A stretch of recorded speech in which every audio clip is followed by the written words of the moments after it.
بعض لوگ غریب ہوتے ہیں لیکن اللہ نے ان میں غیرت بڑی رکھی ہے. مجھے ایسے لوگ یاد رہ جاتے ہیں. میں جب یہاں آیا امامت کے لیے کئی سال پہلے، تو لوگ عقیدت محبت میں علماء کی دعوت کرتے ہیں، ان کی اپنی عقیدت، ان کی اپنی محبت، ان کو ہم ملامت نہیں کرتے. ان کے ایمان کا تقاضا یہی ہے کہ وہ علماء کی دعوت کریں. ہماری مصروفیات کا تقاضا یہ ہے کہ یہ نہیں کہ جو بھی بلا رہا ہے بس گھر کا کھانا ہی چھوڑ دے آدمی. کسی نے کہا نا کہ میں بدعتی مولوی کی ایک نشانی میں بتاتا ہوں، وہ مرتے دم تک اپنے گھر سے کچھ کھایا نہیں کرتے. تو اب میری دعوتیں شروع ہو گئیں. میرے ساتھ ایک پٹھان تھا باجوڑ کا تھا، یا پتہ نہیں دیر بنیر کا، مجھے یاد نہیں. وہ بیچارہ گنے کا رس لگاتا تھا ادھر صدر میں گنے کا رس بیچتا تھا وہ، اور گردوں کا مریض تھا. بہت غریب. ایسے غریب کو اگر فری میں آفر آئے وہ تو خوش ہوگا نا، وہ تو خوش ہوگا. اب میری جب 2-3 دعوتیں ہوئی تو میں اس کو بھی لے گیا ساتھ میں. شروع میں ہمیں تجربہ نہیں تھا کہ دعوت کا انکار کیسے کیا جاتا ہے نا. اب لوگ زبردستی لے جاتے ہیں، چل بھائی منع کریں گے. تو اب اللہ کا شکر ہے پتہ ہے کہ کیسے انکار کرنا ہے نا. تو 2-3 دعوتوں میں جا کے میں تو پھر سائڈ پہ ہو گیا نا. میں نے کہا بھائی ہمارا اب اس کے علاوہ کیا کوئی کام ہی نہیں ہے. اس کے گھر کے کوفتے اچھے ہیں، وہ پائے اچھے بناتا ہے، وہ بریانی اچھی بناتا ہے، تو وہ چبلی کباب اچھے بناتا ہے تو بناتا ہے بھائی. اب یہ تو نہیں کہ ہم اسی کام میں لگے رہیں. تو جس نے جو دعوت کر رہا تھا نا مسلسل، اس نے کسی اور مولانا صاحب کو پکڑ لیا. اس کا بہرحال ایک اچھا جذبہ تھا، اس کو تو میں نہیں کہوں گا. اس نے کہا یار میرے گھر میں کوئی نہ کوئی دیندار ہونا چاہیے دسترخوان پہ. اس کا یہ جذبہ تھا. اب کسی دوسرے مولانا کو پکڑا، وہ بار بار جا رہے ہیں اور یہ بھی ساتھ میں نا. تو ایک دن وہ مولانا بےچارے دعوت میں پہنچے ہوئے، یہیں بیٹھا ہوا مسجد میں پیچھے بیٹھا ہوا. میں نے کہا یار آپ نہیں گئے دعوت میں؟ کہتا ہے مفتی صاحب غیرت مند آدمی گھر پہ کے کھا کے جو خوش ہوتا ہے وہ دوسرے کے دسترخوان پہ خوش نہیں ہوتا. مجھے اتنا مزہ آیا اس کا یہ جملہ سن کے. میں نے کہا یہ مالدار ہوتا پھر مسئلہ نہیں تھا. اتنا غریب ہو کے بھی اب اس کو شرم آنے شروع ہو گئی ہے کہ یار ٹھیک ہے اگلا طیب خاطر سے دعوت دے رہا ہے، لیکن اپنے گھر کی سوکھی روٹی یہ دوسرے کے دسترخوان کی بریانی سے بہتر ہے.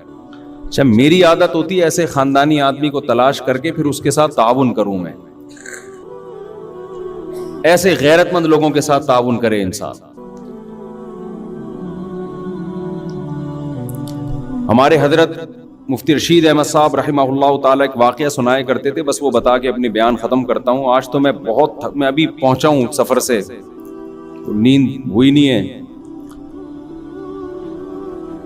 تو ہمارے حضرت ایک واقعہ سنایا کرتے تھے. دیکھو کبھی کسی دوسرے کی جیب پہ نظر مت رکھو. اللہ تعالیٰ غیرت مند لوگوں کو بھی کھلاتا ہے، بے غیرتوں کو بھی کھلاتا ہے. کھاتے ہوئے ہم نے بے غیرت بھی دیکھے ہیں، لیکن غیرت مندوں کو آزمانے کے بعد آتا ہے کہ ان کی غیرت پر آنچ نہ آئے. رزق دروازے توڑ کے ان کے گھر میں گھستا ہے، عزت کے ساتھ ملتا ہے. اور جس نے مخلوق کے سامنے ہاتھ پھیلا دیے یا 2 نمبر طریقے سے پیسہ کمانے کی کوشش کر لی، تو سب سے پہلی پھٹکار اس پہ یہ برستی ہے کہ اللہ اسے ہمیشہ کے لیے مخلوق کے در کا محتاج بنا دیتے ہیں. اب انہی کے در پہ جانا ساری زندگی مانگتا ہی رہے گا. یہ بڑا عذاب ہے آخرت کے عذاب سے بھی، یہ آخرت کے عذاب سے زیادہ بڑا عذاب ہے. تو ہمارے حضرت ایک واقعہ سنایا کرتے تھے. پہلے پرانا سعودی عرب کا، شاید اس وقت یہ سعودی حکومت نہیں تھی، تو ارض حجاز کہا جاتا تھا نا سعودیہ کو. حجاز کی سرزمین کا کوئی بادشاہ تھا، کوئی حکومت پلٹی، بغاوت ہوئی، تو وہ بادشاہ بیچارہ ملک بدر ہو گیا. شہزادہ تھا. تو تھا یہ کہ جب وہ شہزادہ تھا تو ہندوستان سے کوئی شخص گیا حج کرنے یا عمرہ کرنے، تو اس شہزادے نے اس کا بڑا اکرام کیا. عرب لوگ بڑا اکرام کیا کرتے تھے حاجیوں کا اور عمرہ کرنے والوں کا. تو اس ہندوستانی نے اس شہزادے سے کہا کہ میں ایک غریب آدمی ہوں، آپ نے مجھے اتنی عزت دی صرف حاجی ہونے کی وجہ سے یا عمرہ کرنے والے کی وجہ سے، کبھی آپ کو زندگی میں ضرورت پڑے اور ہندوستان آنا ہو تو میرے گھر ضرور آئیے گا. حالات کا کچھ پتہ نہیں ہوتا. اس شہزادے نے ہنس کے کہا کہ میں شہزادہ ہوں بھائی، مجھے تیرے گھر ہندوستان جانے کی کیا ضرورت ہے؟ میں شہزادہ ہوں بھائی، میں کیوں کسی کے در پہ ہاتھ پھیلاؤں. اس نے پھر بھی احتیاطاً اس کو ایڈریس دے دیا, کبھی آنا ہو ہندوستان تو آ جانا. اللہ کی قدرت کے بغاوت ہوئی. آپ کو پتا ہے جب بغاوتیں ہوتی ہیں تو بادشاہ فقیر ہو جاتے ہیں, بھکاری بن جاتے ہیں در در کے. یہ شہزادہ ملک بدر ہو گیا, بھاگ گیا, کہاں جاؤں, کون ٹھکانہ دے گا اس کو. وہ اپنا پرانا دوست یاد آیا ہندوستان. یہ سفر کرتے کرتے, ایڈریس تلاش کرتے کرتے اس ہندوستانی کے گھر میں پہنچا. دروازہ نوک کیا, اس نے پوچھا کون ہے, کہا میں وہ ہوں. یہ حیران ہو گیا کہ یار یہ شہزادہ آج میرے در پہ کیسے. اس نے اپنی حالت بتائی کہ بھائی بات یہ ہے کہ حالات خراب ہو گئے, بغاوت ہو گئی, میں مجبور ہو گیا, تو مجھے ٹھکانہ چاہیے. اس کمبخت نے ایک شعر پڑھا جس میں اس کی توہین. وہ شعر فارسی میں اس کا مفہوم آپ کو بیان کرتا ہوں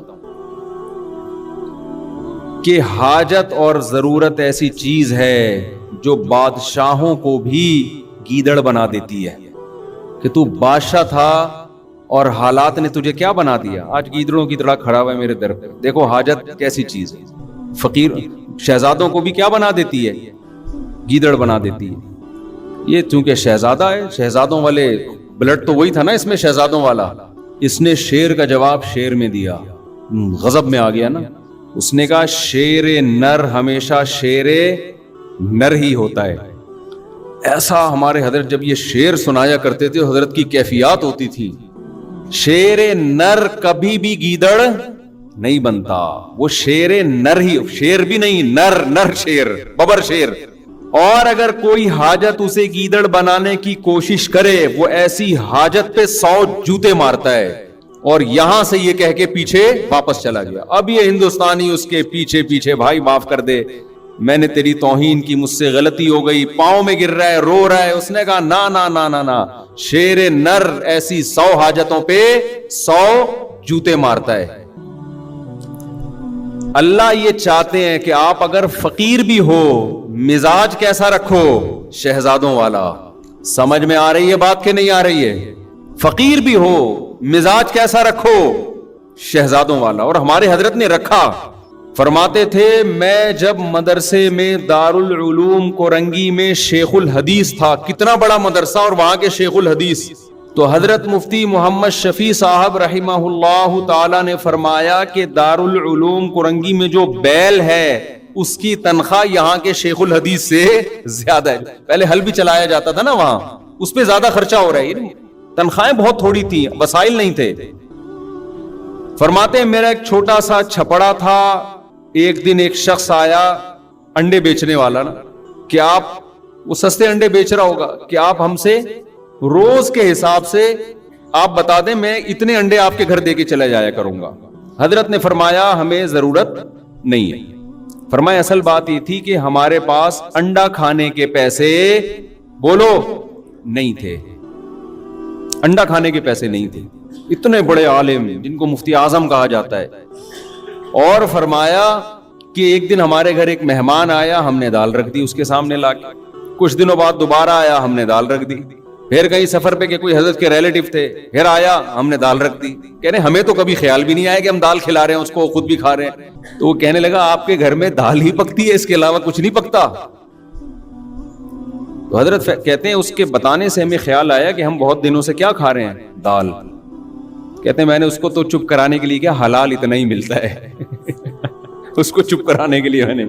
لیکن فرماتے ہیں میرے دل کی حالت یہ تھی, اللہ نے ایسے میرے دل میں جذبہ ڈالا تھا کہ مجھ سے بڑا مالدار دنیا میں کوئی نہیں ہے, میں اس کا بھی مستحق نہیں ہوں. اللہ مجھے روزانہ دال کھلا رہا ہے, میں اس کا مستحق نہیں ہوں کہ مجھے کھلائے. سال میں ایک مرتبہ اپنے پیر و مرشد, اپنے شیخ کی زیارت کے لیے لاہور جاتے تھے. اس کے ٹکٹ کے پیسے نہیں ہوتے تھے, تو ہر مہینے تنخواہ سے تھوڑے تھوڑے پیسے بچا کے ٹرین کا ٹکٹ سال میں ایک دفعہ خریدنے کے قابل بنتے تھے. لیکن فرماتے ہیں ایسی ٹھاٹ باٹ والی زندگی میں نے رکھی ہوئی تھی کہ لوگ مجھ سے قرضہ مانگنے کے لیے آتے کہ بہت بڑا سیٹ ہے بھائی, سمجھ رہے ہیں. میں بار بار بیان میں کہتا ہوں, بعض لوگ حقیقت میں غریب ہوتے ہیں, بعض شکل سے کیا لگتے ہیں, بولو, غریب.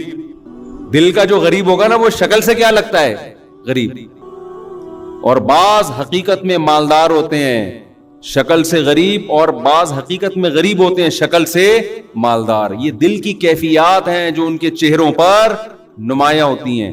تو اللہ جب شکر کی توفیق دیتا ہے تو دل مالدار ہو جاتا ہے. تو حضرت فرماتے ہیں مجھے تو یہ ڈر تھا کہ مجھ سے شکر نہیں ادا ہو رہا, اللہ کی اتنی نعمتیں, مجھ سے سوال ہوا تو میرے پاس کیا جواب ہوگا. اور بندہ کیا کہہ رہا ہے, آپ کے گھر روزانہ کیا پک رہی ہے, دال. لیکن بندی اگر جو گھر میں ہے وہ ٹھیک ہو تو پھر یہ کیفیت ہوتی ہے. سمجھ میں آ رہی ہے بات؟ نہیں آ رہی میرا خیال ہے. مہمان نے کہہ دیا آپ کے گھر میں روز دال پک رہی ہے, بندہ افورڈ کر سکتا ہے, یہ تانا برداشت کر سکتا ہے, بھائی ہم جو پکا رہے ہیں تو نے کھانا ہے کھا, نہیں تو پتلی گلی سے نکل, یہی ہوگا نا. لیکن اگر بیگم کہہ دے کہ ہمارے گھر میں روز کیا پک رہا ہے, دال, تو اگر شوہر کنجوس ہے, کم بخت پیسے ہیں, خرچ نہیں کر رہا, پھر تو 6 تانے میری طرف سے اور دینے چاہیے اس کم بخت کو. دیا ہے اللہ نے تو بیوی کو دال کیوں کھلا رہا ہے, ہاتھ کھول اپنے گھر والوں پہ, کھلا, اللہ تجھے کھلائے گا. ایسے کنجوس بھی الحمدللہ ہم نے دیکھے ہیں, بے تحاشا پیسہ اللہ نے دیا, اور پیاز خرید رہے ہیں داغ والے منڈی میں, وہ مسکراتے ہوئے آلو دیکھے آپ لوگوں نے. آلو کی 2 قسمیں ہیں, ایک آلو جو نارمل کنڈیشن میں ہوتا ہے, نہ رو رہا ہوتا ہے نہ ہنس رہا ہوتا ہے. کچھ آلو آپ کو روتے ہوئے نظر آئیں گے, کچھ ہنستے ہوئے نظر آئیں گے. یہ سستے ہوتے ہیں کیونکہ یہ ہنسی کی بات ہے نہیں اور آلو ہنس رہا ہے, تو اس کا مطلب یہ اس میں کوئی فالٹ ہے نا, یہ سستا آلو ہے. لیکن یہ آلو جب آپ گھر میں لے کے جاتے ہو تو گھر والوں کو آلو چھیلنے میں محنت کرنی پڑتی ہے. اللہ نے اگر پیسہ دیا ہے تو بھائی تو ذرا مہنگے آلو خرید لے یار, کیوں گھر والوں کو ٹینشن دے رہا ہے. تو میں پہلے تو جمعرات بازار, جمعہ بازار میں خود ہی شاپنگ کرتا تھا نا جا کے, اب تو یہ گارڈ وارڈ کا سیٹ اپ آ گیا. تو میں نے دیکھا ایک صاحب تلاش کر رہے تھے چھوٹے جو ہم اپنی بکری کو کھلاتے تھے. میں نے کہا یار تھوڑا سا بڑے درمیانے سائز کے پیاز لے لو. کہتے ہیں مفتی صاحب آپ نے گھر والوں کو لگتا ہے کہ بہت عیاشی میں رکھا ہوا ہے. یہ عیاشی ہے نا, پورا پیاز لے کے جا رہے ہیں. کہہ رہا تھوڑا ٹینشن دے کے رکھنا چاہیے. میں نے کہا اصل میں ٹینشن یا عیاشی کا مسئلہ نہیں, دل میں بولا, اس کو تھوڑی بولا. مسئلہ یہ کہ دل اللہ نے تیرا اس پیاز کی طرح چھوٹا بنایا ہے. لینڈ لارڈ تھا وہ آدمی, لینڈ لارڈ, دل تیرا اتنا چھوٹا سا ہے, تو مر رہا ہے کہ یہ پتہ نہیں قبر میں لے کے جائے گا یہ پیسہ. تو اگر پیسہ ہے پھر تو تانا بنتا ہے, نہ ہو پیسہ پھر عورت کو بھی چاہیے اپنے شوہر کی آمدن میں اس کے ساتھ گزارا کرے. ہمارے حضرت اپنے گھر والوں کی بہت تعریفیں کرتے تھے کہ اللہ نے مجھے ایسی زوجہ دے دی, ایسی زوجہ دے دی, شکر گزار. فرمایا اس غربت میں اس نے میرے ساتھ, حضرت تو اس کو غربت نہیں کہتے تھے ان حالات میں, کیونکہ حضرت کہتے تھے وہ غربت تھوڑی ہے, 2 وقت کی روٹی پیٹ بھر کے ملے, غربت کہاں ہے یہ. کہتے ہیں ان حالات میں کبھی کوئی جملہ ناشکری کا گھر والوں کی زبان سے میں نے نہیں سنا. بس ایک چھوٹا سا واقعہ. کہتے ہیں میں گھر والوں کی طبیعت خراب تھی, ڈاکٹر کے پاس لے کر گیا. ڈاکٹر نے کہا ان کو پھل کھلائیں. ان کو کیا کھلائیں؟ پھل. ان کی صحت اس لیے خراب ہو رہی ہے, پھل فروٹ نہیں کھانے کو مل رہے. حضرت کہتے ہیں میرے پاس فروٹ کے پیسے بولو نہیں تھے. تو میں نے ڈاکٹر کو تو نہیں کہا کہ پیسے نہیں ہے, جو آدمی نا ایسے بیٹھ کے پیسے ہی نہیں ہے ایسے شروع ہو جاتا ہے وہاں بیٹھ کے, تاکہ ڈاکٹر زکات وہ دینا شروع کر دے. حضرت کہتے ہیں ڈاکٹر نے اپنے علم کے حساب سے صحیح کہا. میں نے دل میں یہ سوچا کہ بھائی اگر میری گھر والے کو فروٹ کی ضرورت ہوتی تو اللہ مجھے فروٹ کے پیسے دیتا. اللہ نے نہیں دیے اس کا مطلب اس کو ضرورت نہیں ہے. اللہ نے نہیں دی اس کا مطلب اس کو ضرورت نہیں ہے, یہ بغیر فروٹ کے ٹھیک ہو جائے گا. لیکن یہ مزاج بیوی کا ہونا بھی بولو ضرور. انہوں نے بھی یہ سوچا حضرت کے اہلیہ نے کہ اگر مجھے فروٹ کی ضرورت ہوتی تو اللہ میرے شوہر کو فروٹ کے پیسے دیتا. نہیں دیے, یہی ٹھیک ہے, جو دال روٹی پہ سیٹ ہو گئے نا اسی پہ چلتے رہو. یہ واقعہ کئی سال پرانا ہے. حضرت کا انتقال ہو گیا. حضرت کی اہلیہ ماشاءاللہ اب بھی میرا خیال ہے 95 سال کی ہو گئی ہوں گی, 90-95 کی, اب بھی الحمدللہ حیات ہیں. اور جو فروٹ کھانے والی تھی نا صبح شام بہت ساری چل بسیں. سمجھ میں آ رہی, جن کی بیویوں نے کہا فروٹ کھلا, تیرا باپ بھی کھلائے گا فروٹ کیونکہ ڈاکٹر نے بولا ہے. وہ پیزے برگر اور فروٹ کھا کھا کے ان کا انتقال ہو, اور وہ الحمدللہ اب بھی زندہ ہیں بغیر فروٹ کے. توکل دیکھو, گورے کی ڈکشنری میں توکل, اللہ پر اعتماد, یہ ہے ہی نہیں. تو ہم بھی انگریز بنتے جا رہے ہیں, کیلکولیٹر لے کے ہر چیز. جب اللہ نے دیا ہے پیسہ پھر تو کرو میرے بھائی. پھر حضرت کے پاس آخر عمر میں پیسہ بہت آیا, رزق کے دروازے اللہ نے کھول دیے. جب اللہ نے رزق کے دروازے کھولے ہیں تو حضرت کا لائف سٹائل پھر چینج ہوا ہے. پھر وہ سٹائل نہیں ہے پھر جو حضرت کا وی آئی پی کھانا تھا. یہ میں اس لیے بتا رہا ہوں کہ آج کمبختوں کے پاس پیسہ آ جائے تو رہتے وہ دال پہ ہی ہیں. یہ بھی شریعت کی تعلیمات کے خلاف ہے. جب دے دیا اللہ نے تو کھلاؤ بھائی گھر والوں کو. پھر حضرت کا ناشتہ سیب کے بغیر بولو نہیں. جب یہاں سیب ختم ہو جاتے حضرت کے لیے یورپ سے سیب منگوائے جاتے تھے. حضرت نے کہا سیب کے بغیر ناشتہ, میں سیب لازمی ہے میرے ناشتے کا حصہ ہے. حضرت سیب مارکیٹ سے شارٹ ہے, دیکھو کس ملک میں مل رہا ہے, آرڈر کرو. سیب پیسہ خرچ کیا حضرت نے. نہیں آ رہی میرا خیال ہے بات سمجھ. اور میں خود جاتا تھا حضرت کے گھر کبھی صفائی کے لیے, خدمت کے لیے, تو ماشاءاللہ گوشت, روسٹ, یہ سب چیزیں رکھی ہوتی تھی. بڑا وی آئی پی کھانا, شہد, زیتون. کھاتے کم تھے مگر کھاتے خاندانی. گھر بڑا اچھا, گھر ذاتی نہیں بنایا, مسافر خانہ ہے, نکلنا ہے, ذاتی کی کیا ضرورت ہے. جو کرائے کا گھر تھا اسی کو بہت بہترین ڈیکوریٹ کیا ہوا تھا. ایسا گھر جا کے سکون ملتا ہے یار کہ شیش محل میں آ گئے ہیں. کہاں آ گئے ہیں؟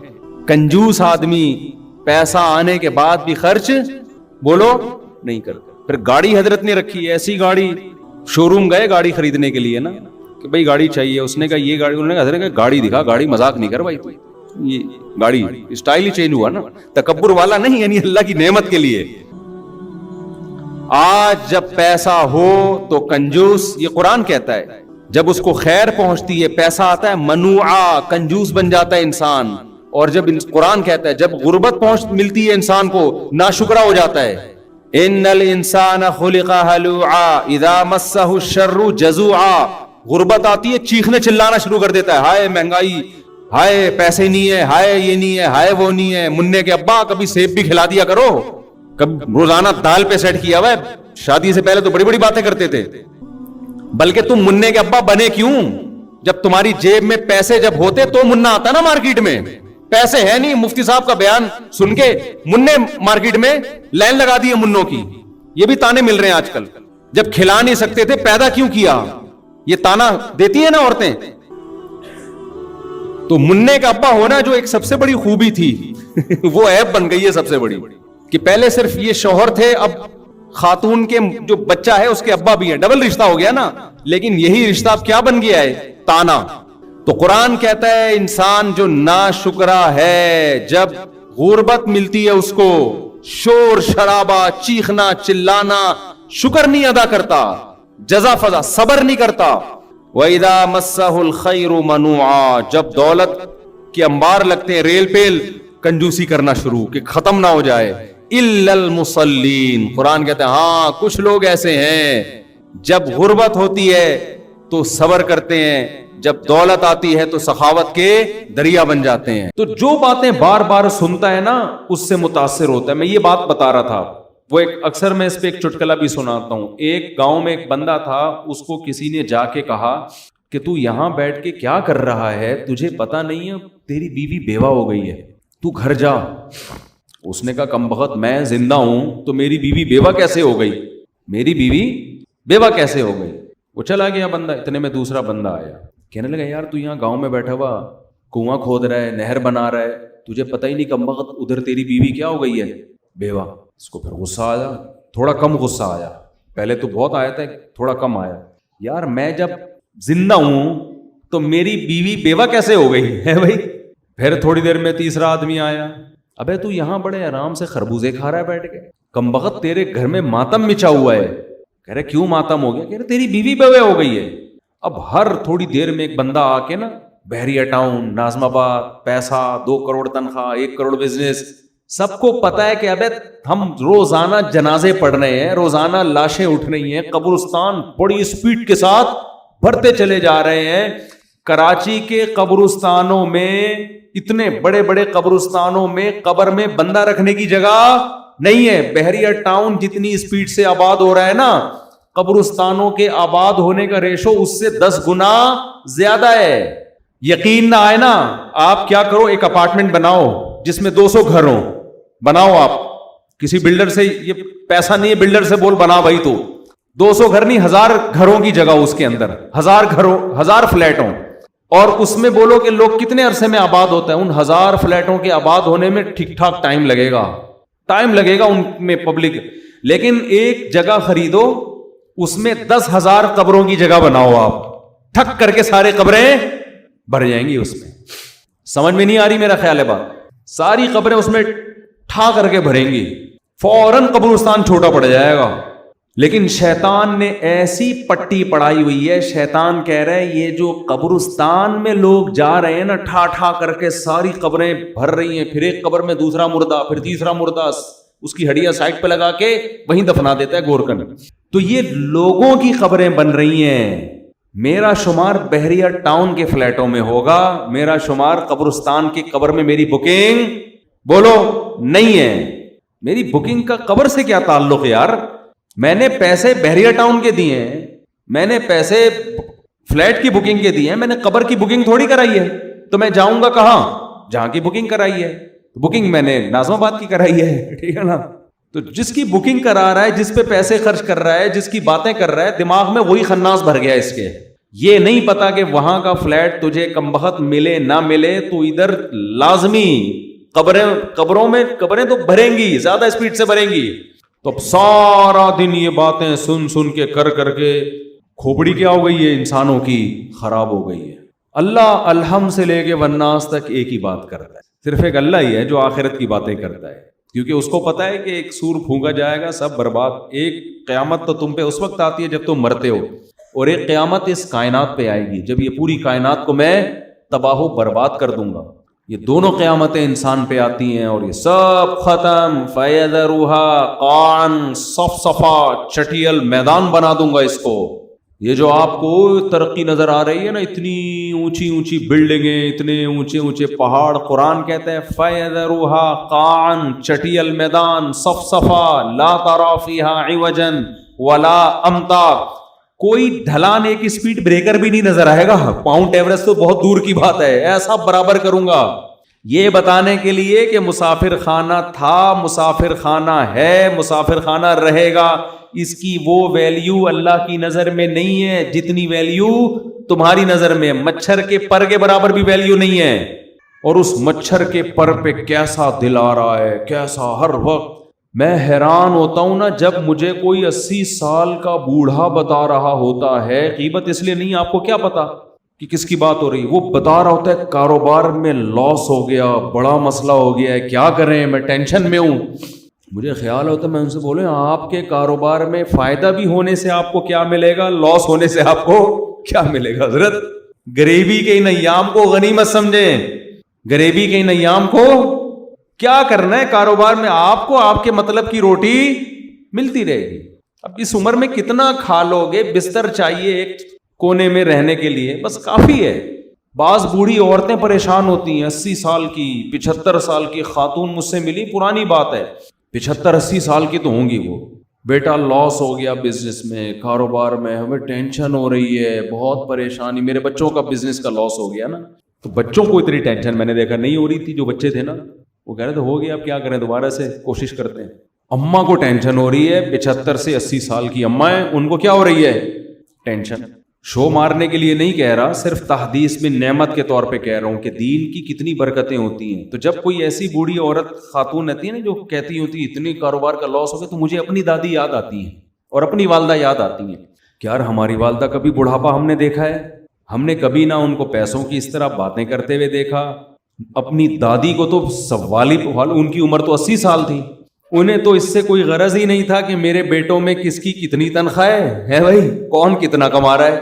ان کو تو اپنا ایک مسلح بچھا ہوا تھا, ایک تخت تھا ہماری دادی کا نا, ایک تخت تھا, اس کے اوپر کئی تہیں بچھی ہوئی تھی, ہر تہ کے نیچے کچھ رکھا ہوا ہوتا تھا پرانا, جو جہیز میں ان کو کسی زمانے میں ملا تھا, پرانی باقیات. وہ جو ایک تخت تھا نا ہماری دادی کا, اس میں ایک پاندان تھا جو جہیز میں ان کو ملا تھا قبل مسیح پاندان. وہ پاندان کھلتا تھا, اس میں ایک چھوٹا سا ڈھکت تھا, چونا اور پان, وہ بنا کے ہر تھوڑی دیر کے بعد وہ ایک میں تمباکو. ان کو اس کی فکر تھی بھائی یہ چونا پورا ہے کہ نہیں ہے, کتھا ختم تو نہیں ہو گیا, بھاڑ میں جائے, اس کی کتنی تنخواہ, اس کا کیا بزنس, پوچھتی بھی نہیں تھی, ان کو دلچسپی نہیں تھی. وجہ کیا ہے, دنیا جو زندگی انہوں نے گزاری وہ دولت کی باتوں میں نہیں، ہر وقت ہاتھ میں تسبیح، شوال کے 6 روزے، ایام 20 کے روزے، نفلی روزے، تلاوت قرآن، پرواہ کہ کون کتنا کما رہا ہے. ان کو یہ تھا کہ بھئی میرے بچے جتنا بھی کما رہے ہیں پوتے، میرے خرچے الحمدللہ وہ پورے کر رہے ہیں، تو میرا کیا خرچہ ہے بھائی، مجھے ایک جگہ چاہیے، ٹھکانہ چاہیے، مجھے یہ کمرہ ملا ہوا ہے، یہ تخت ملا ہوا ہے، یہ مصلی ہے، یہ اللہ اور یہ میں، ٹھیک ہے نا.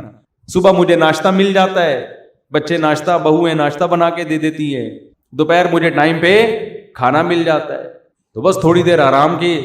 اور ایک ڈرامہ دیکھنے کا اللہ معاف فرمائے ان کو بہت شوق تھا. ہم دادی سے کہتے تھے اتنے اچھے اعمال ہیں اس میں سے ڈرامہ تو نکالو. وہ پڑوسیوں کے ہاں جاتی تھی پرانے زمانے کے ڈرامے دیکھنے کے لیے، بس یہ انٹرٹینمنٹ کی ایک چیز تھی ان کے پاس، ٹھیک ہے نا، اللہ مغفرت فرمائے، دیکھنا نہیں چاہیے تھا لیکن یہ تھا. اور دوپٹہ اوڑھ کے پورا اس تمیز سے جا کے نا تسبیح ہاتھ میں لے کے ڈرامہ دیکھ رہی. اچھا اس زمانے کے ڈرامے بھی ایسے بےہودہ نہیں تھے جیسے آج آ رہے ہیں، اور ڈرامے کو فل انجوائے کرتی تھی. وہ ایسا لگتا تھا کہ یہ ٹی وی کے اندر حقیقت میں لے جا کے ان کو بٹھا دیا ہے. جیسے کسی نے ڈرامے میں بیوی کو تھپڑ مار دیا، ہائے بیچاری کو اتنی زور سے تھپڑ مار دیا، ہائے، رو رہی ہوتی تھی، آنسو ٹپک رہے ہوتے تھے. ہم کہتے تھے یہ سچی مچی میں نہیں ہو رہا، سادہ لوگ تھے نا، سیدھے لوگ تھے. ہم کہتے ہیں یہ اوریجنل میں نہیں ہے، اتنا کیوں جذباتی ہو رہی ہو آپ. تو ہمارے ابا نے تو گھر میں ٹی وی رکھا ہی نہیں نا، تو وہ پڑوس میں جا کے دیکھتی تھی. تو وہ ڈرامہ دیکھا اور تسبیح اللہ صلی اللہ علیہ وسلم بھی چل رہا ہے، وہ اپنی تسبیحات کا معمول بھی، بس یہ ایک چیز. تو نہ تو دنیا سے محبت نہیں تھی، بتانا میں یہ چاہ رہا ہوں، پیسوں سے محبت نہیں، بیٹا کما رہا ہے نہیں کما رہا، چھوڑو بھائی، ہم نے زندگی گزار لی، اللہ اللہ کرو، بس ہمارے بیسک خرچے پورے ہو رہے ہیں، بس اس میں خوش تھی. ہماری والدہ کا بھی ایسا ہی تھا. ہماری والدہ کا تو اللہ معاف فرمائے ایسا تھا کہ قرضے لے لے کے دوسروں پہ خرچ کرو. ہم اس میں ٹینشن میں آئے ہوئے تھے کہ بھائی اپنے پیسوں سے آدمی سخاوت کرتا ہوا اچھا لگتا ہے، جب اپنے ختم ہو جائیں تو ادھر ادھر سے قرضے لے کے اس کو کھلا دو، اس کو کھلا دو. نانا کا بھی ہمارے یہی حساب کتاب تھا. یہ تو خیر اسراف میں آتا ہے نا، جمع کرنے کا نہیں تھا پہلے لوگوں میں. اصل میں یہ بتانا چاہ رہا ہوں، آج جو لیڈیز کی جو قسم مارکیٹ میں آ رہی ہے، مردوں کی جو قسم مارکیٹ میں آ رہی ہے، ان کو اللہ رسول میں لذت ہے ہی نہیں. نماز میں، روزے میں، تسبیح میں، تلاوت میں دلچسپی ختم، پیسہ پیسہ پیسہ. کامیاب ہوا ہے جو پیسہ کما رہا ہے. ہمارے حضرت جب پیسے کا تذکرہ کرتے تھے نا، ایک شخص آیا حضرت کو، بہت پیسہ پیسہ، حضرت فرمائے اس کے دل میں دولت کی محبت کے گٹر ابل رہے ہیں. اتنی توہین سے حضرت بتا کہ مسافر خانہ ہے، وہ بہت زیادہ پیسہ پیسہ ہر وقت نا ہوس میں رہتا تھا. تو حضرت فرمائے اس کے دل میں، اسی کے سامنے ہے کہ تمہارے دل میں گٹر، ایک تو ہوتا ہے نا اللہ کی محبت کے چشمے پھوٹ رہے ہیں، یہ ہوتا ہے نا، جیسے ہم تعبیر کرتے ہیں یار یہ اس کے دل میں اللہ کی اتنی محبت کے چشمے. اب دولت کی محبت کو کیا تعبیر کریں گے؟ یہ تھوڑی کہیں گے اس کے دل میں دولت کی محبت کے چشمے پھوٹ رہے ہیں، چشمے نہیں. حضرت کہتے تھے اس کے دل میں پیسے کی محبت کے گٹر ابل رہے ہیں، یعنی بدبو آ رہی ہے ہمیں اس آدمی سے، اسمیل آ رہی ہے. تو ہمیں دنیا کے 2 ٹکے کی اس کو ویلیو نہیں دینی ہے، دنیا کو، سمجھ رہے ہیں؟ 2 ٹکے کی چیز نہیں ہے. کوئی زیادہ باتیں کر رہا ہوں، بولے تو اسمیل آ رہی ہے بھائی تیرے اندر سے. مسافر خانہ اتنا کیوں دل لگا رہا ہے، اتنا کیوں مر رہے ہیں؟ جیسے بچے کھلونوں پہ مر رہے ہوتے ہیں نا، تو بچہ ہے وہ تو بے وقوف ہے، تو بڑا ہو گیا. اور یہی چیز کو مسلط کر لیا ہے.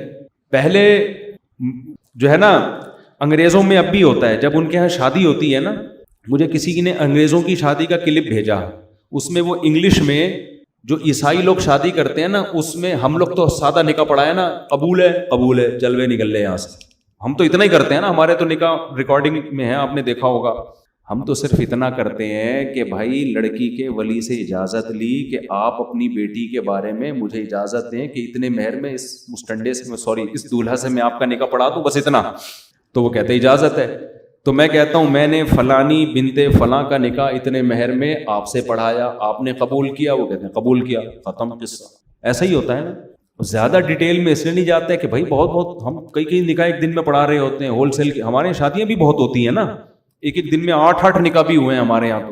تو انگریزوں کے ہاں کبھی کبھار کوئی کیس آتا ہے ان کے چرچ میں، کبھی کبھار کے، تو وہ بہت ڈیٹیل سے نکاح پڑھاتے ہیں، لیکن اس میں کچھ ورڈنگ بڑی اچھی ہوتی ہے. تو وہ مجھے کسی نے کلپ بھیجا کہ پادری صاحب نکاح پڑھا رہے ہیں. تو پادری نکاح میں کیا الفاظ دہرا رہا ہوتا ہے؟ مرد اور عورت سے ایگریمنٹ لے رہا ہوتا ہے کہ ہم خوشی میں، غمی میں، پیسہ ہو یا نہ ہو، وہ پوری ورڈنگ تو مجھے یاد نہیں ہے نا، تو اس کا مفہوم یہی تھا کہ ہر موقع پر ہم ایک دوسرے کا ساتھ دیں گے. میں نے کہا یار ورڈنگ بڑی خاندانی ہے، تو میں سوچ رہا ہوں کہ نا یہ ورڈنگ ہم اردو میں ترجمہ کرا کے اب ایسے قبولوایا کریں. صحیح ہے نا؟ کیونکہ آج کل نکاح تو بہت ہو رہے ہیں لیکن طلاقیں بھی ماشاءاللہ ہول سیل کے حساب سے ہو رہی ہیں. وجہ کیا ہے؟ ذرا سا کسی میں عیب نظر آیا. اب دنیا کو چونکہ مسافر خانہ سمجھنا ہی نہیں ہے، سارے مزے یہیں اڑانے ہیں، تو تھوڑا سا بھی کوئی ٹیکنیکل قسم کا فالٹ شوہر میں پیدا ہو گیا، عورت کہتی خلا کی طرف جاؤ، بیوی میں ٹیکنیکل ذرا سا فالٹ پیدا ہو گیا، مرد کہتے طلاق دے کے جان چھڑاؤ. میں سمجھا پا رہا ہوں اپنی بات؟ کیوں؟ جب سارے مزے ہی اڑانے ہیں تو یار بیوی شادی ہو گئی، پتہ چلا جی اس میں کوئی بیماری ہے یا اولاد نہیں ہو سکتی اس کے، طلاقیں پہلے نہیں دیتے تھے لوگ طلاق، بھائی اولاد ہے نہیں، یہ تو اللہ کی طرف سے بانجھ ہے، ساری زندگی نبھا کریں گے، کوئی مسئلہ نہیں ہے. اب لوگ میرے پاس آ رہے ہوتے ہیں، یار ہماری بیوی کی اولاد نہیں ہو رہی، 4 سال ہو گئے، 5 سال ہو گئے، طلاق دینا چاہتا ہوں. میں کہتا ہوں یار ایک تو بیچاری کی اولاد نہیں ہو رہی، اس کا غم ہے، اوپر سے طلاق کا دھبا لگے گا، ڈبل غم نہیں ہو جائے گا؟ اور ویسے بھی اللہ نے اجازت دی ایک اور کر لو. کہہ رہے نہیں، ایک اور کے حقوق اور وہ خرچہ اور وہ ڈبل. ابے کر لے، اللہ مدد کرے گا یار تیری، وہ بھی تو کسی کی بیٹی ہے نا. تو مرد کا ظرف بھی کیا ہو گیا؟ کم. کیوں؟ سارے مزے یہی اڑانے ہیں، صبر تو ہے ہی نہیں کہ یار کچھ آخرت کے لیے کر لو. اور عورت نے جس دن دیکھا میاں صاحب کی جیب ہلکی ہونا شروع ہو گئی، وہ بھی مارکیٹ سے شارٹ، میرے میاں کماتا ہی نہیں ہے، پیسے ہی نہیں ہے. بھائی جب شادی ہوئی تھی کماتا تھا نا؟ ہاں اس وقت کماتا تھا. اب بیچارے کی تقدیر یار، کاروبار کبھی اوپر ہوتا ہے کبھی نیچے ہوتا ہے. اب عادت انہی چسکوں کی لگ گئی تھی عورت کو، وہی کباب پراٹھوں کی. اب میاں کی جاب گئی تو تھوڑے دن صبر کرے گی، اس کے بعد مارکیٹ سے شارٹ، خلا. تو مجھے وہ انگریز کا بڑا اچھا پادری کا نا بڑا اچھا بیان لگا کہ وہ ان سے معاہدہ کروا رہے میاں بیوی سے کہ خوشی میں غم میں پیسے ہوں یا نہ ہوں ایک دوسرے کا ساتھ دینا ہے. میں نے کہا چلو کچھ تو خاندانی بات کی نا. اصل میں ہم جو عربی میں کہہ رہے ہوتے ہیں نا، نکاح پڑھا رہے ہوتے ہیں، اس میں ساری چیزیں آ رہی ہوتی ہیں، لیکن وہ عربی میں ہے نا. خطبے میں جو خطبہ ہم پڑھتے ہیں نا، اس میں یہ سب کچھ آ رہا ہوتا ہے. یا ایھا الذین آمنوا اتقوا اللہ وقولوا قولا سدیدا، یہ خطبہ پڑھا جاتا ہے. اے ایمان والو، قرآن کی آیت ہے، اللہ سے ڈرو، صحیح بات کیا کرو. تو مجھے لگ رہا ہوتا ہے اگر میں اس کا ترجمہ کرا دوں نا تو دولہا ابھی سے بولے گا ہم نے تو صحیح بات کرتے تو رشتہ ہی نہیں طے ہوتا. اگر ہم صحیح بات کر دیتے، سب بتا دیتے تو ہاتھ پاؤں کٹوا دیتے. نہ صحیح بات اس نے کی ہوتی ہے، نہ لڑکی والوں نے صحیح بات. دونوں ٹوپیاں کرا رہے ہوتے ہیں. لڑکی والے اگر بتا رہے ہیں نا ہماری بچی کی عمر 25 سال ہے تو سمجھ لو 50 کے قریب ہوگی، 50 کے قریب. اور لڑکا اگر بتا رہا ہے کہ میں بہت اچھا کھاتا پیتا ہوں، میری تنخواہ اتنی ہے، میری تنخواہ 2 لاکھ ہے، تو سمجھ لو 5-10 ہزار کما رہے ہیں. جھوٹ بول رہے ہوتے ہیں بہت، دونوں جھوٹ بول رہے ہوتے ہیں. لڑکی والوں کے تو جھوٹ، میں تو لڑکے سے کہتا ہوں اگر یہ جھوٹ بولتے بھی ہیں بولنے دو یار، آج کل عمریں سبھی چھپا رہے ہیں. وہ نہیں، بیچاروں کو ان کا قصور تھوڑی ہے، بس تمہیں لڑکی پسند آ رہی ہے، بھاڑ میں جائے، تم نے عمر کا کرنا کیا ہے یار؟ کیا خیال ہے؟ اگر وہ 20 کی ہوتی پسند نہ آ رہی ہوتی تو کیا فائدہ؟ تو 50 کی پسند آ رہی ہے، کوئی بات نہیں، بھلے انہوں نے 20 کا بولا 25 کا بولا. تو اتقوا اللہ وقولوا قولا سدیدا، قرآن کیا کہہ رہا ہے؟ اللہ سے ڈرو اور درست بات کیا کرو. اسی طرح جب خطبے میں آیت پڑھی جاتی ہے تو پہلی آیت کیا پڑھی جاتی ہے؟ یا ایھا الذین آمنوا اتقوا اللہ یا ایھا الناس اتقوا ربکم، اے لوگو اللہ سے ڈرو. واتقوا اللہ الذی تساءلون بہ والارحام، ان رشتوں سے ڈرو جن کا تم واسطہ دیتے ہو. کیا مطلب؟ یہ رشتے اتنی اہم چیز ہیں کہ اسی کے واسطے دے کے ایک دوسرے سے کام کرائے جاتے ہیں. تو یہ رشتے نکاح سے وجود میں آتے ہیں، طلاقوں سے رشتے ٹوٹتے ہیں، بنتے نہیں ہیں. تو اسی میں مضمر ہے کہ جوڑ کے رکھنا ہے، رشتے کو ویلیو دینی ہے. تو یہ ساری کی ساری چیزیں کھوپڑی میں اس وقت سمجھ میں آتی ہیں جب انسان دنیا کو مسافر خانہ سمجھنا شروع کر دے. پھر اگر بیوی میں کوئی عیب ہوگا برداشت کرے گا، یار کوئی بات نہیں، آخرت میں ذخیرہ تو ہے نا، جتنا برداشت کروں گا آخرت میں ثواب ملے گا. مرد میں اگر کوئی عیب ہے، عورت کہتی ہے کوئی بات نہیں بھائی، اللہ کو نباہ کرنے والی عورت پسند ہے، طلاقیں لینے والی عورت اللہ کو پسند نہیں ہے، نباہ کرو. کچھ زیادہ مجبوری ہو تو ایک الگ بات ہے، تو میں جلدی سے بات کو سمیٹ کے ختم کرتا ہوں. 24 گھنٹے ہم یونیورسٹیوں میں بھی، سیاستدانوں سے بھی، سائنسدانوں سے بھی کتابیں پڑھیں، وہاں بھی ہم آخرت کی بات نہیں سنتے. 24 گھنٹے ہم سنتے کیا رہتے ہیں؟ دنیا دنیا دنیا. تو ہماری حالت وہی ہو جاتی ہے کہ ایک آدمی نے بتایا کہ تیری بیوی بیوہ ہو گئی ہے، وہ مان نہیں رہا تھا. 20 لوگوں نے جب کہا ہے تو بھاگتا ہوا گھر جا رہا ہے روتا ہوا. لوگوں نے پوچھا تجھے کیا ہو گیا، گھر کیوں بھاگتا ہوا روتا ہوا جا رہا ہے؟ کہنے لگا میری بیوی کیا ہو گئی ہے، اتفاق سے بیوہ ہو گئی.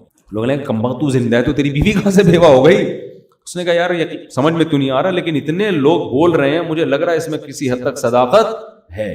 تو ہمیں پتہ ہے جب ہم عقل استعمال کرتے ہیں نا تو اتنے جنازے، اتنی قبریں دیکھ کے ہمیں بھی یقین ہو جاتا ہے یار تھوڑے دن میں ہمارا بھی انا للہ ہو جائے. پتہ نہیں کس طرح سے، کوئی ٹرک کے نیچے آئے گا، کوئی کو ڈینگی ہو جائے گا، کسی کا یہ جگر خراب ہو گیا، کسی کو شوگر ہو گئی، بلڈ پریشر سے دماغ پھٹ گیا اس کا، اور کوئی سیلاب میں، اللہ معاف فرمائے جو سیلاب میں تباہی آئی ہے. تباہی تو کسی پہ بھی آ سکتی ہے، کوئی زلزلے آ سکتے ہیں، کچھ بھی ہو سکتا ہے بھائی. مسافر خانہ ہے، فری کرنے کی دنیا کو ضرورت نہیں ہے. لیکن ہوتا کیا ہے جب عقل سے سوچتے ہیں تو بات سمجھ میں آتی ہے، لیکن جب صبح دفتر جاتے ہیں وہ بھی پیسے کی بات کر رہا ہے، وہ باس کی غیبت کر رہا ہے. ابے اس کو نیا نیا آیا، کل کا بندہ ہے، اس کی تنخواہ دیکھ. ہم سالے یہاں 10 سال سے گھاس کھا رہے ہیں یہاں پہ، ہماری تنخواہ دیکھ تو بات کہاں سے شروع ہوئی؟ سیلری سے، تنخواہ سے. ادھر ڈاکٹر کے پاس گئے، ڈاکٹر نے بولا ابے تو اپنی صحت تو دیکھو، تم شوگر ٹیسٹ کرواؤ، کولیسٹرول چیک کرواؤ، یہ کرواؤ وہ کرواؤ. تو باڈی کی ویلیو، چینل جتنے دیکھ رہے ہیں ان میں بھی ساری یہی باتیں. تو آہستہ آہستہ کھوپڑی میں بیٹھ کیا جاتی ہے، یہ بات بیٹھ جاتی ہے کہ ہماری بیوی بیوہ ہو گئی ہے. یعنی وہ دنیا جس کو عقل یہ کہتی ہے کہ یہ لفٹ کرانے والی چیز نہیں ہے. مسافر خانے کو بھلا کون لفٹ کراتا ہے یار؟ جہاں سے جنازہ اٹھنا ہے تھوڑے دنوں میں کون لفٹ کراتا ہے؟ لیکن ہم اس مسافر خانے کو اس لیے لفٹ کرانا شروع کرتے ہیں کہ سب لفٹ کرا رہے ہیں. تو ہمارے دماغ میں یہ بات بیٹھ جاتی ہے کہ یہ لفٹ کرانے کی چیز ہے، حالانکہ عقل کہتی ہے لفٹ کرانے کی چیز نہیں ہے. اتنے جنازے دیکھ لیے ہم نے، سمجھ میں آ رہی ہے بات کہ نہیں آ رہی ہے؟ اس لیے قرآن کہتا ہے کہ انسان سارا دن دنیا دنیا دنیا دنیا دنیا سنتے سنتے مر جاتا ہے. اور جب بدعمالیوں کی سزا ملے گی قیامت میں، اعمال نامہ ہوگا، تو وہ کہے گا یا لیتنی لم اوت کتابیا ولم ادری ما حسابیا. ہائے کاش یہ حساب و کتاب کا دن نہ آتا، کاش یہ دن نہ آتا، میں تو اس کو بھول گیا تھا. فَالْيَوْمَ نَنْسَاهُمْ كَمَا نَسُوا لِقَاءَ يَوْمِهِمْ هَذَا. کیا عجیب الفاظ ہیں قرآن کے. اللہ کہتے ہیں الیوم، آج کے دن، الیوم آج کے دن، یعنی قیامت کے دن کو اللہ کہہ رہا ہے آج کے دن ہم ان کو ایسے بھول جائیں گے جیسے انہوں نے ہم سے ملاقات کو یہ بھول گئے تھے. یہ ہر وقت اسی میں، صحت میں، پیسے میں، دولت میں، خوشیوں کے پیچھے بھاگ رہے تھے نا دنیا میں، بھول گئے تھے آخرت کو. اللہ کہے گا آج میں ان کو بھول جاؤں گا، آج میں یاد اسی کو رکھوں گا جس نے اس دن کو یاد رکھا تھا. بڑی عجیب آیت ہے. فَالْيَوْمَ عربی میں ایک لفظ ہے یوم، یوم کا مطلب کوئی بھی دن. جب الف لام لگ جاتا ہے نا الیوم، اس کا مطلب کیا ہے؟ آج کے دن. تو اللہ قیامت کے منظر کو آج بیان کر کے کہتا ہے کہ میں اس دن کیا کہوں گا؟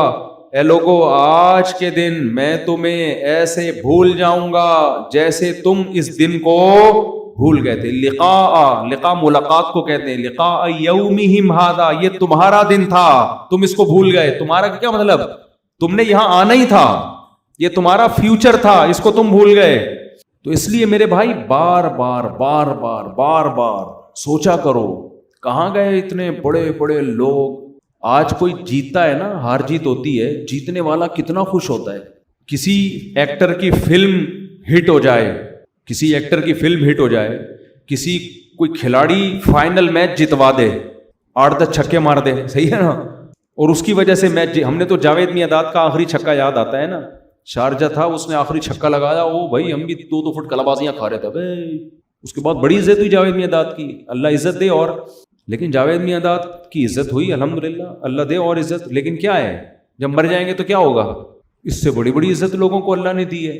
2 چیزیں سوچ لیا کریں، قارون سے زیادہ عزت ہم نہیں کما سکتے. اس کے پاس اتنا پیسہ، اتنا پروٹوکول تھا نا کہ جب وہ اپنے جاہ و جلال کے ساتھ نکلا تو لوگ کیا کہتے تھے؟ یا لیتنا مثل ما اوتی قارون، یار اس آدمی کو لوگ مجھے بتا رہے ہوتے ہیں مفتی صاحب اس لڑکے کی ایج دیکھو اور اس کے پاس پیسہ دیکھو، اس ایج میں خدا نے اس کو اتنا نوازا ہے، ایسا لوگ مجھے بتا رہے ہوتے ہیں.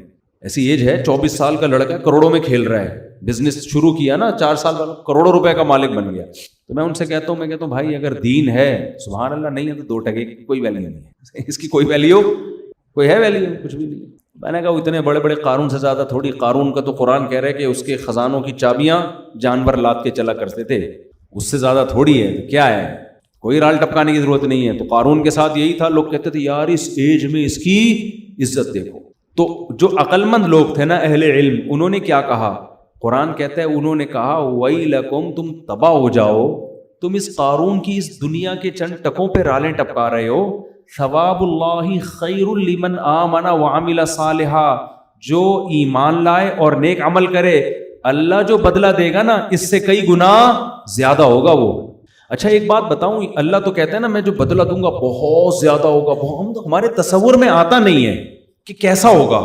کبھی کبھار نا یوٹیوب پہ جو دنیا میں خوبصورت ترین پلیسز ہیں نا ان کو دیکھا کریں. اصل میں ہماری کھوپڑی ہے محدود. ہماری کھوپڑی کیا ہے؟ ایک حد تک سوچتی ہے، اس سے آگے جاتی نہیں ہے. ہم سوچتے ہیں جنت میں کیا ہوگا، اللہ کہہ رہے آبشاریں ہوں گی، یہ ہوگا وہ ہوگا. بھائی اس سے زیادہ کیا ہوگا؟ لیکن آپ دنیا میں کوئی خوبصورت مقامات دیکھیں نا، پھر چینل بدل کے اس سے زیادہ خوبصورت مقامات دیکھیں. تو جب پہلا والا مقام آپ نے دیکھا تھا آپ کو لگے گا اس سے زیادہ دنیا میں کوئی خوبصورت جگہ نہیں ہو سکتی. لیکن چینل بدل کے دوسرے پہ جائے آپ کو لگے گا اڑے گا تو اس سے بھی زیادہ ہے. تو میں کل یوٹیوب پہ کوئی کینیڈا کا کوئی اچھا پلیس تھا دیکھ رہا تھا نا، کوئی بڑی خوبصورت کوئی آبشار ہے کینیڈا میں، کوئی مشہور آبشار ہے، پتہ نہیں کیا نام ہے اس کا. تو میں نے دیکھا یار اتنی خوبصورت آبشار، اتنا زبردست. تو میں نے فوراً گھر والوں سے کہا کہ اللہ قرآن میں جنت کی آبشاروں کی تعریف کرتا ہے، اس کا مطلب وہ اس سے بھی بولو اچھی ہوں گی. مطلب دنیا میں اللہ نے اتنے خوبصورت مقامات رکھ دیے. دیکھو یہ مقامات بتانے سے سمجھ میں نہیں آتے، دیکھتا ہے تو انسان. میں تھائی لینڈ گیا نا، میں نے وہاں آبشار دیکھی، جب دیکھتا ہے انسان اپنی کیا یار خوبصورت مقام ہے یہ. تو انہی مقام میں فرض کرو کہ خوبصورت درخت ہیں اور خوبصورت محلات ہیں، اور اللہ آپ کو ان محلات میں گھر دے دے خوبصورت حوروں کے ساتھ، معذرت کے ساتھ. تو تھوڑی دیر کے لیے تصور کرو یہ آبشاروں کا شور. میں تو ایک دفعہ کلر کہار سے آ رہا تھا، برسات کا موسم تھا. کلر کہار کا دیکھا نا، پنڈی سے کلر کہار کے راستے سے گاڑی آ رہی تھی، 15 سال پرانی بات ہوگی. ہم لوگ بس سے آ رہے تھے، جون جولائی کا مہینہ تھا تو اس میں گرینری بہت ہوتی ہے. تو وہاں ہم تھوڑی دیر کے لیے اترے تو ان گرینری میں ایک تو بادل بھی آئے ہوئے بڑا خوبصورت، اور مور ٹہل رہے تھے وہاں نا، مور بہت ہیں وہاں پہ. تو میں ساتھیوں سے کہہ رہا تھا یار یہ جو مور ہے ان خوبصورت علاقوں میں اللہ نے اس کو پیدا کیا، اس کا ایک الگ ہی لک آ رہا ہے یہاں پہ. بالکل ایسا لگ رہا تھا جیسے ہم جنت میں ٹہل رہے ہیں. تو جب یہ مسافر خانے والی جنت جس کی ویلیو اللہ کی نظر میں 2 ٹکے کی نہیں ہے، یہ جب ایسی اتنی خوبصورت اللہ نے بنا دی ہے، تو وہ جنت جو اللہ اپنے بندوں کو بدلے میں دے گا، کہے گا تم نیک اعمال اختیار کرو میں تمہیں اس کا بہترین بدلہ دوں گا. تو جس کو اللہ بہترین بدلہ کہہ رہا ہے اس کی حیثیت کیا ہوگی، کیا خوبصورت جگہ ہوگی وہ. تو بار بار جنت کا تصور کیا کریں، بار بار جہنم کی آگ کا تصور کیا کریں، بار بار دنیا کو مسافر خانہ سمجھنا، اس کی باتیں کرنا، اس کا عادی بنائیں اپنے آپ کو، تاکہ اس مردار سے جو ہے نا، جو مردہ جانور نہیں جیسے پڑا ہوا ہوتا کچرے میں بدبو آ رہی ہوتی ہے، اللہ نے نبی نے اس دنیا کو ایسے ہی تعبیر کیا ہے. ہمارے نبی صلی اللہ علیہ وسلم کچرے کے ڈھیر کے قریب سے جب گزرے تو ایک مردہ بکری کا مردہ بچہ پڑا ہوا تھا، مردہ بچہ، اس میں سے بدبو آ رہی تھی. آپ نے فرمایا تم میں سے کون ہے جو اس کو اتنے پیسوں میں خریدے گا؟ صحابہ نے کہا یا رسول اللہ ہم تو، آپ سمجھا، یعنی آپ یہ بھی تو کہہ سکتے تھے نا کہ اللہ کی نظر میں دنیا کی ویلیو اس بکری کے بچے کی طرح بھی نہیں ہے، پہلے ہی بتا سکتے تھے نا. لیکن کیا ایک ورک شاپ کروائی جا رہی ہے، ورک شاپ. جیسے ہمارے حضرت اپنے میزبان کو سعودی عرب میں پہلے ہی بتا دیتے، پہلے دن ہی انہوں نے پوچھا کہ آپ کہاں ہیں، پہلے دن کہہ دیتے کہ میں ہوں تو اپنے گھر میں، لیکن میں اس کو مسافر خانہ سمجھتا ہوں، تو بات بنتی نہیں. صحیح ہے نا. 1 مہینے تک ان کو یہی کہتے رہے، یہ ورک شاپ کروا رہے تھے ان کو، ان کے دماغ میں یہ سافٹ ویئر انسٹال کر رہے تھے. اور پھر ہمیں بھی سمجھ میں آ گیا حضرت کے اس طرز عمل سے. تو حقیقت میں اسی طرح موٹیویشن ملتی ہے. تو تو ہمارے نبی بھی نا مثالیں دے کے نبی پہلے بتا دیتے کہ یہ بکری کے بچے کی حیثیت جو تمہاری نظر میں اس کی ویلیو ہے نا، اللہ کی نظر میں دنیا کی حیثیت اس سے بھی کم ہے. آپ شروع سے ہی بات یہاں شروع کرتے ہیں، لیکن نہ یہ حکیمانہ طرز نہیں ہے. آپ نے پہلے کیا فرمایا؟ تم میں کون ہے جو اس بکری کے سڑے ہوئے بچے کو اتنے پیسوں میں خریدے گا؟ صحابہ نے کہا یا رسول اللہ، اس کو تو کوئی مفت میں بھی نہیں لے کے جائے گا، یہ کون لے گا؟ تو آپ نے فرمایا اللہ کی نظر میں دنیا کی ویلیو اس بکری کے بچے سے بھی کم ہے، مردار ہے، فنا ہونے والی ہے. تو یہ چیز بار بار میرے بھائی بولو، سوچا کریں تاکہ محبت ختم ہو. اس سے آپ کی ڈپریشن ختم ہو جائے گی، ٹینشن ختم ہو جائے گی، لائف کو انجوائے کرنے لگو گے. یہ جس کے دل سے دنیا کی محبت نکلتی ہے، سب سے پہلا انعام اللہ کی طرف سے اسے پتہ ہے کیا ملتا ہے؟ سکون، خوشیاں، راحتیں. اور جس کے دل میں دنیا کی محبت ہو وہ کروڑہا موٹیویشنل اسپیکر کو سنتا رہے، وہ بھی پھینکتے رہیں گے اور یہ لپیٹتا رہے گا بیٹھ کے. صحیح ہے نا؟ وہ بھی پھینکتے رہیں گے اور یہ کیا کرتا رہے گا؟ لپیٹتا رہے گا بیٹھ کے. تو لپیٹتے رہو بیٹھ کے. تو دنیا کی محبت نکالنا ضروری ہے. تو یہ جو قرآن کے آیتیں ہیں کہ یا لیتنی لم اوت کتابی، آخرت میں کہے گا کہ کاش مجھے میرا اعمال نامہ نہ ملتا، ولم ادری ما حسابیہ، مجھے پتہ ہی نہ چلتا کہ میرا حساب و کتاب ہے کیا.